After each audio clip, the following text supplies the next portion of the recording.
চিংড়ি মাছের বড়া যেমন স্বাদ হয়, সেমনি কিন্তু চিংড়ি মাছের বড়ার ঝোলটাও খুব সহজে আপনারা কিভাবে বাড়িতে বানিয়ে নিতে পারবেন সেটাই আজকে দেখাবো।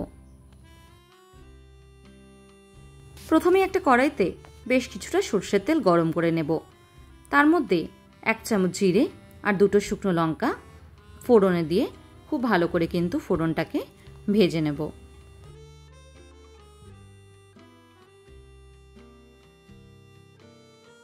ফোড়নটা ভাজা হয়ে গেলে তার মধ্যে আদা, কাঁচা লঙ্কা, পেঁয়াজ আর রসুনের একটা পেস্ট দিয়ে দেব।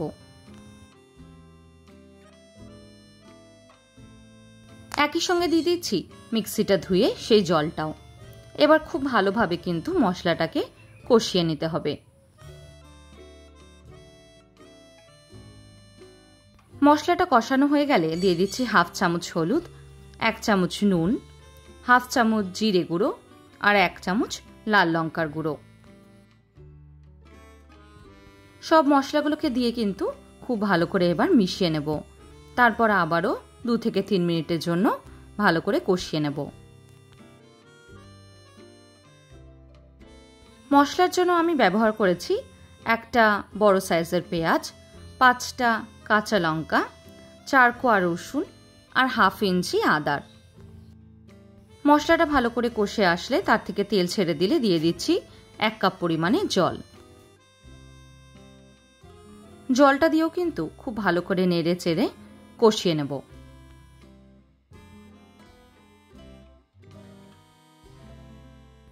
অন্যদিকে আমি বড়াটা বানিয়ে নিচ্ছি। তার জন্য মুসুরির ডাল নিয়ে নিয়েছি। 2 থেকে 3 ঘন্টার মতন কিন্তু মুসুরির ডালটাকে আমি ভিজিয়ে নিয়েছিলাম। এবার সেটার একটা পেস্ট বানিয়ে নেব।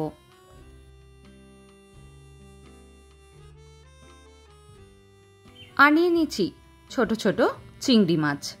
চিংড়ি মাছটারও কিন্তু একইভাবে আমি একটা মিহি পেস্ট বানিয়ে নেব। ডালের মধ্যে এবার পেস্টটাকে দিয়ে দিলাম চিংড়ি মাছের। একই সঙ্গে দিয়ে দিচ্ছি একটা ছোট সাইজের পেঁয়াজ একদম মিহি করে কুচিয়ে নেওয়া, তারই সঙ্গে লঙ্কাও। এবার দিচ্ছি হলুদ, নুন আর খুব ভালো করে এবার কিন্তু মিশিয়ে নেব।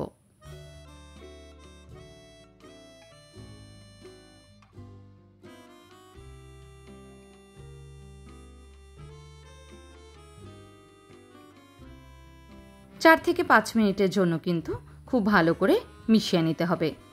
তারপর 15 মিনিটের জন্য ঢাকা দিয়ে রেখে দেব। অন্যদিকে একটা কড়াইতে সরষের তেল গরম করে তার মধ্যে অল্প অল্প করে বড়ার শেপ দিয়ে চিংড়ি মাছগুলোকে দিয়ে দেব।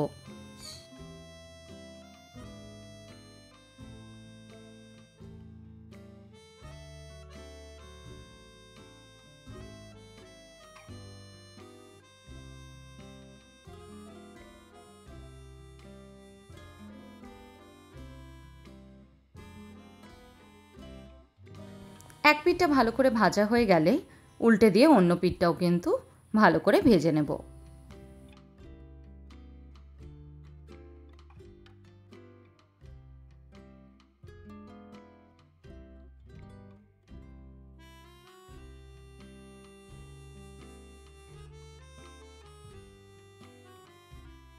এইভাবে সবকটা বড়াই কিন্তু ভেজে তুলে রাখবো।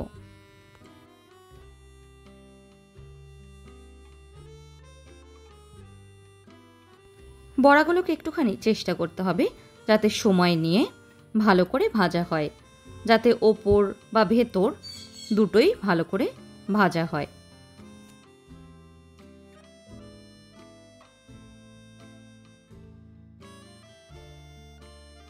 ঝোলটাকে কিন্তু 10 মিনিটের জন্য ভালো করে ফুটিয়ে নিয়েছি। এবার সব বড়াগুলোকে দিয়ে দিচ্ছি।